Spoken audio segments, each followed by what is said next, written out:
மகாராஷ்டிராவில் ஒரு சம்பவம் நடந்திருக்கு. இப்போ இந்த தொகுதி மறுவரை நாடாளுமன்றத்தில் தோல்வி அடைந்ததுல, தொகுதி மறுவரையோட சேர்ந்து மகளிருக்கான அந்த 33% இடஒதுக்கீடு அந்த மசோதாவும் வீழ்த்தப்பட்டுச்சு. இது ஏன் லிங்க் பண்ணீங்க? லிங்க் பண்ணதுனால தான் அதையும் நாங்கள் தோற்கடிக்க வேண்டியதா போச்சு அப்படின்னு எதிர்கட்சிகள் சொல்றாங்க. இந்த நிலையில இதை அரசியலாக்குற வகையில பாஜக தரப்புல ஒவ்வொரு மாநிலங்களையும் போராட்டம் நடத்திட்டு இருக்காங்க, காங்கிரஸ் உட்பட எதிர்கட்சிகளை எதிர்த்து.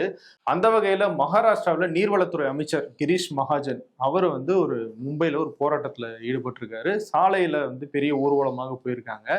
அவர் வரத்துக்கு ரொம்ப லேட் ஆயிடுச்சு போல இருக்கு. அது முக்கியமான ஒரு பகுதி, ரொம்ப டிராபிக் இருக்கிற பகுதியில வர அந்த போராட்டத்தை அறிவிச்சதுனால ஏகப்பட்ட டிராபிக்.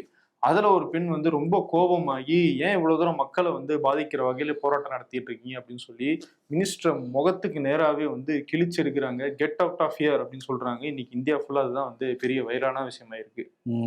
போராட்டம் பண்ணலாம், மக்களை இன்னல் படுத்திட்டு போராட்டம்னா டென்ஷனாக தானே செய்வாங்க. ஆமா, அவங்க சொல்றாங்க அங்க ஒரு கிரவுண்ட் இருக்கு, யாருக்கும் பாதிக்கப்படாத இடத்துல அந்த இடத்துல நீங்க போய் போராட்டம் நடத்தலாம். இப்படி முக்கியமான நேரத்துல, அதுவும் பீக் ஹவர்ஸ்ல இப்படி போராட்டம் நடத்தணுமா அப்படிங்கறது அவங்களுடைய கோபம்.